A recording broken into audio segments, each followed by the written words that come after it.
नमस्कार प्यारे बच्चों। आज हम ऑनलाइन माध्यम से कक्षा 10वीं की हिंदी पाठ्य पुस्तक क्षितिज भाग 2 में संकलित पाठ बाल गोविंद भगत पढ़ेंगे। इस पाठ के लेखक का नाम है श्री राम वृक्ष बेनीपुरी।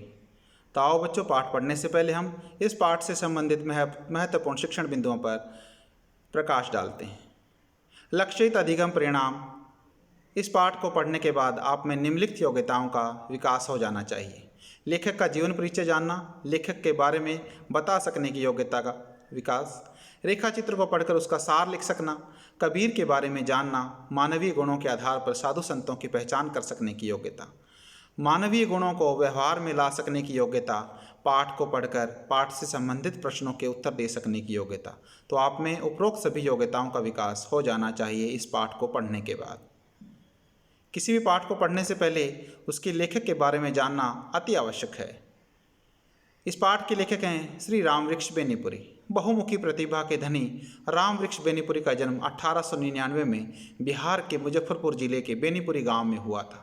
10वीं तक शिक्षा प्राप्त करने के बाद उन्होंने 1920 में स्वाधीनता आंदोलन में भाग लेकर अनेक बार जेल यात्रा भी की। वो गांधी जी से अत्यंत प्रभावित थे। 15 वर्ष की आयु में उनकी रचनाएं पत्र पत्रिकाओं में प्रकाशित होने लगी। उनके द्वारा 50 से ऊपर पुस्तकों को प्रकाशन करवाया गया। उनकी प्रसिद्ध रचनाओं के नाम हैं माटी की मूर्तें, गेहूं और गुलाब, पैरों में पंख, जंजीरें और दीवारें, पतितों के देश में, चिता के फूल। ये सभी रचनाएं उनकी सुप्रसिद्ध रचनाएं रही हैं। सन 1968 में उनका देहांत हो गया।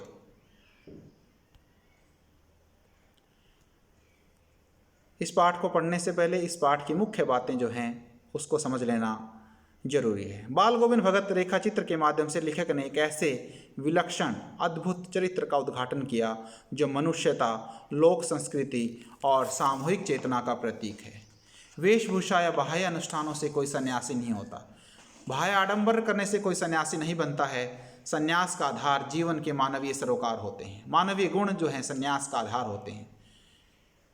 अमुक व्यक्ति सन्यासी है या नहीं उसकी वेशभूषा से नहीं पता चलता, बल्कि उसके मानवीय गुणों से हम यह निर्धारण कर सकते हैं कि अमुक व्यक्ति सन्यासी है या नहीं। बाल गोविंद भगत इसी आधार पर लेखक को सन्यासी लगते हैं।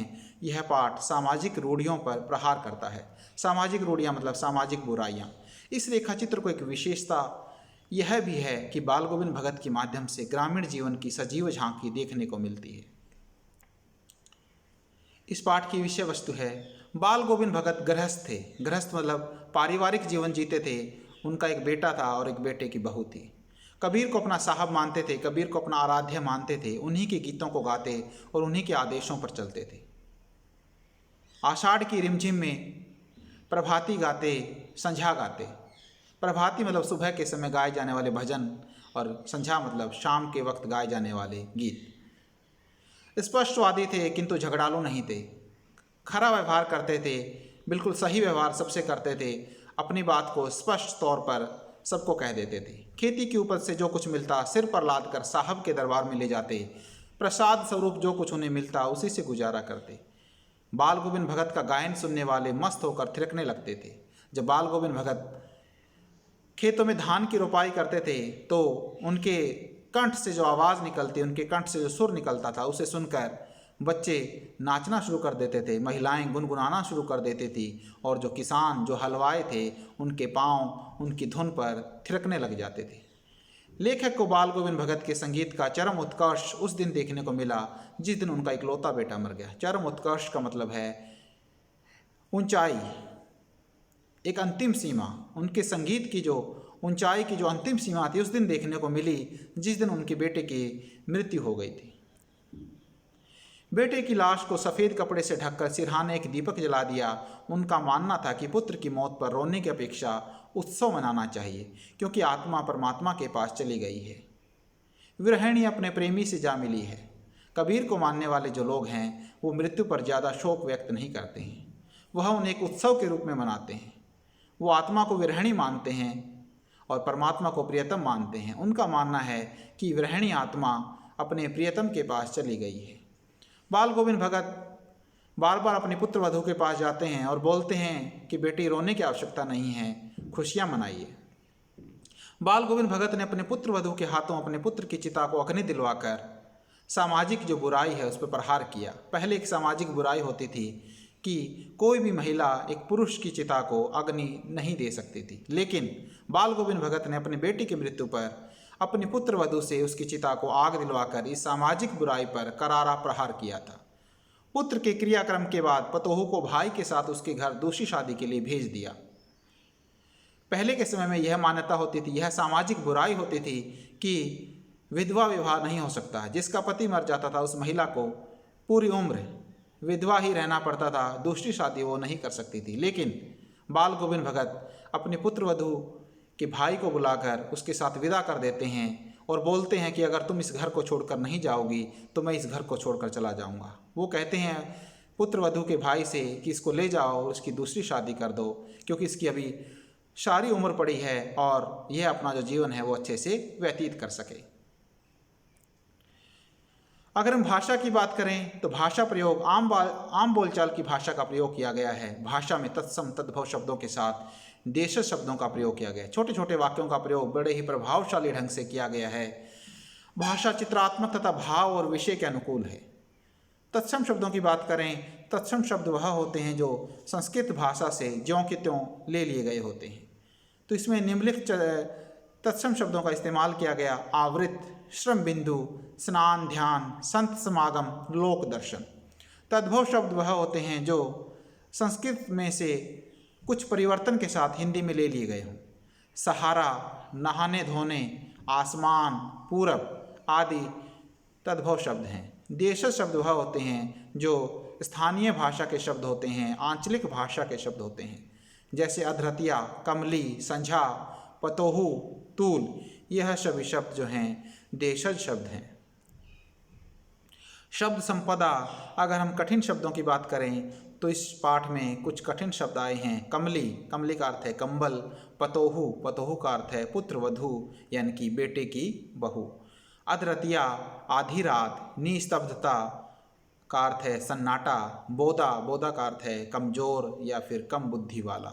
संबल, संबल का अर्थ है सहारा। चरम उत्कर्ष का मतलब है ऊंचाई की अंतिम सीमा। अगर हम बाल गोविंद भगत के प्रश्नोत्तर की बात करें तो पहला प्रश्न बनता है बाल गोविंद भगत की चारित्रिक विशेषताएं। तो बाल गोविंद भगत में निम्नलिखित चारित्रिक विशेषताएं थी। बाल गोविंद भगत कबीर को अपना आदर्श मानते थे। आपको जो ये चित्र दिखाई दे रहा है ये एक डाक टिकट है जो भारत सरकार द्वारा कबीर के ऊपर जारी की गई थी। तो बाल गोविंद भगत कबीर को अपना आदर्श मानते थे, उन्हीं की बातों पर चलते थे, जीवन में सदा सत्य बोलते थे, स्पष्टवादी थे, खरा व्यवहार करते थे, पराई वस्तुओं को नहीं छूते थे। उनका एक नियम था कि बिना पूछे वो किसी भी व्यक्ति की वस्तु को व्यवहार में नहीं लाते थे। हाँ, अगर उसने पराये व्यक्ति से उसकी अनुमति ली है तो उस वस्तु को वो व्यवहार में ले लेते थे। सादा व आडंबर रहित जीवन, उनका जो जीवन है वो आडंबर से रहित था, कोई दिखावा उनके जीवन में नहीं था। विधवा विवाह के माध्यम से समाज की संकीर्ण विचारधाराओं और मान्यताओं को तोड़ना। उन्होंने अपनी पुत्र वधू को दूसरा विवाह करने की अनुमति देकर समाज की जो बुराइयां थी, विधवा विवाह जो एक मुख्य जो बुराई थी, उसके ऊपर करारा प्रहार किया। उनका मानना था कि महिलाओं को भी क्या है, पुरुषों के बराबर हक मिलने चाहिए। अगर एक पुरुष को विधुर होने पर दूसरी शादी करने का अगर अधिकार है तो एक महिला को क्यों नहीं। मृत्यु को आत्मा से परमात्मा का मिलन मानना, वो मृत्यु को आत्मा से परमात्मा का मिलन मानते थे, मृत्यु को एक उत्सव के रूप में मनाते थे। ये सभी बाल गोविंद भगत की चारित्रिक विशेषताएं थी। दूसरा प्रश्न है भगत की पुत्र वधू उन्हें अकेला क्यों नहीं छोड़ना चाहती थी। भगत की पुत्र वधू उन्हें अकेला नहीं छोड़ना चाहती थी क्योंकि भगत के बुढ़ापे का एकमात्र सहारा थी। उसके चले जाने के बाद भगत की देखभाल करने वाला कोई और नहीं था। अगर वह चली गई तो कौन उसे दवाई देगा, कौन उसे खाना देगा, कौन उसकी देखभाल करेगा। इसीलिए वो बाल गोविंद भगत को छोड़कर अपने भाई के साथ जाने के लिए राजी नहीं हो रही थी। तीसरा प्रश्न है भगत ने अपने बेटे की मृत्यु पर अपनी भावनाएं किस तरह व्यक्त की।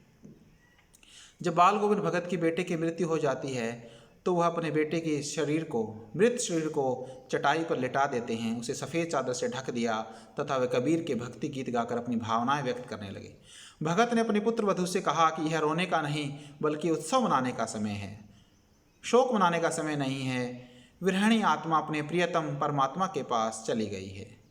उन दोनों के मिलन से बड़ा आनंद और कुछ नहीं हो सकता। इस प्रकार भगत ने शरीर की नश्वरता और आत्मा की अमरता का भाव व्यक्त किया है, क्योंकि मृत्यु एक सार्वभौमिक सच्चाई है और इस सार्वभौमिक सत्य को कोई नकार नहीं सकता है। चौथा प्रश्न है, भगत के व्यक्तित्व और उनकी वेशभूषा का अपने शब्दों में चित्र प्रस्तुत कीजिए। बाल गोविंद भगत एक गृहस्थ थे। पारिवारिक जीवन वो जीते थे, लेकिन उनमें साधु सन्यासियों के गुण भी थे। वे अपने किसी काम के लिए दूसरों को कष्ट नहीं होने देना चाहते थे। बिना अनुमति के किसी वस्तु को हाथ भी नहीं लगाते थे।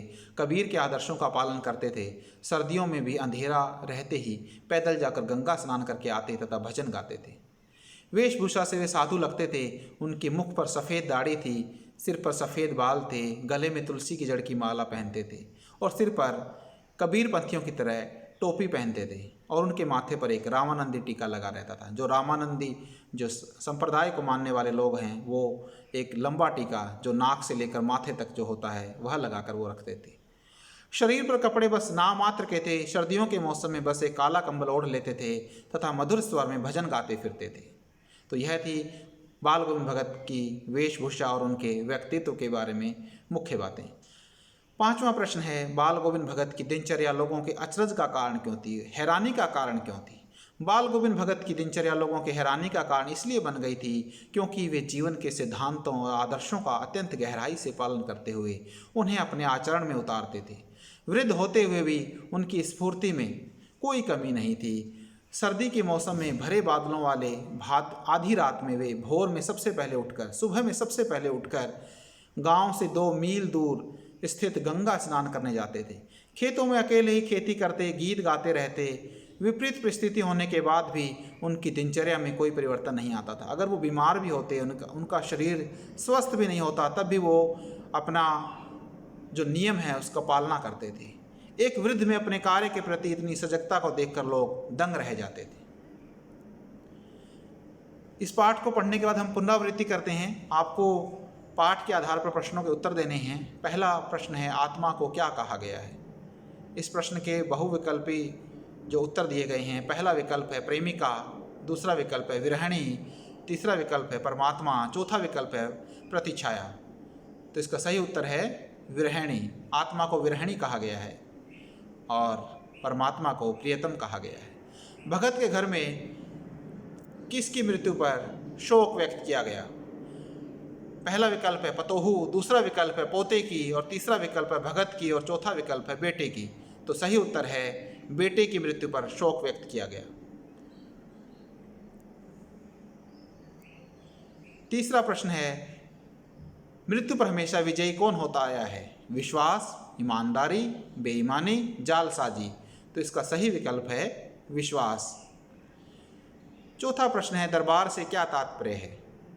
4 विकल्प दिए गए हैं। पहला विकल्प है राजा का दरबार, दूसरा विकल्प है जमींदार का घर, तीसरा विकल्प है मंदिर और चौथा विकल्प है कबीर मठ।